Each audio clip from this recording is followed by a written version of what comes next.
I'm going to show you exactly how to use GitHub even if you're completely new. Once you're signed in, click your profile picture in the upper right corner. That opens a menu with your profile, repositories, organizations, and settings. Click your profile.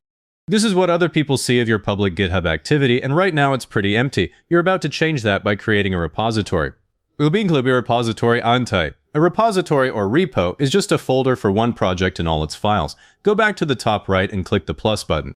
Choose New Repository.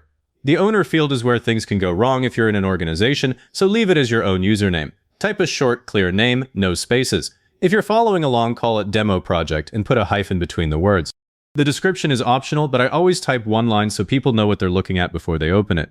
Now pick public or private. I make a new repo private until there's something worth showing. Skip the Add a README checkbox for now because you'll create one yourself in a minute. Then click Create Repository. You land on an empty repo page and that blank file list is about to get some content. Click the Add File button. Choose Upload Files. You can drag files straight into the upload area or click Choose Your Files and pick something from your computer. As soon as the files show up in the list, look at the bottom. The commit is where most beginners get confused.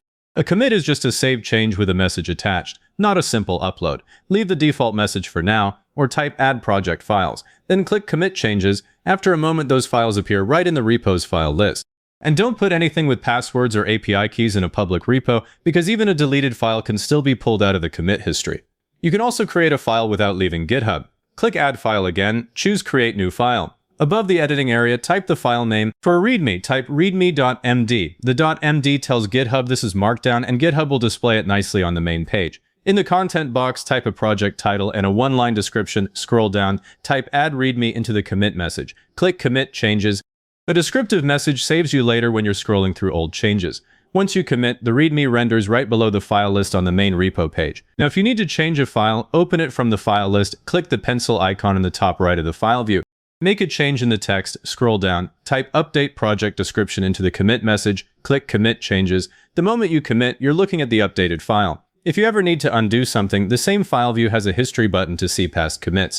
That's the whole point of version control. But for now, editing is just pencil, change, commit.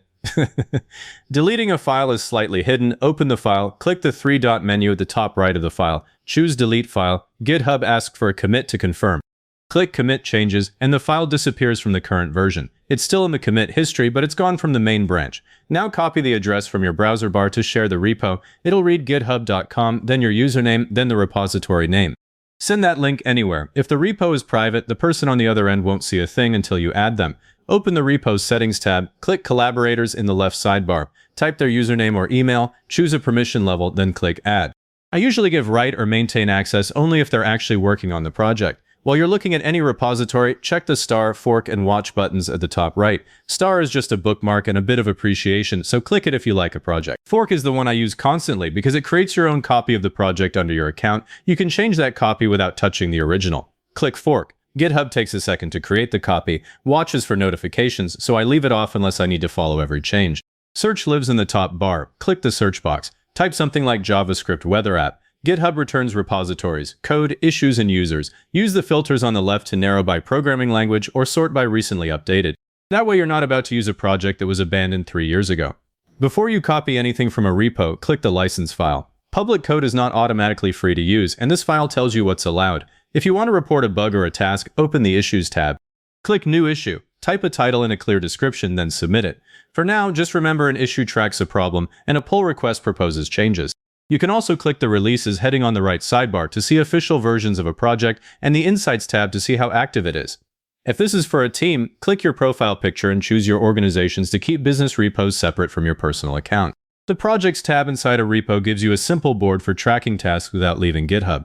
If this got you from 0 to a shared repo, hit like, subscribe, and leave a comment saying it was helpful. Comments are what push this to other people looking for the same thing.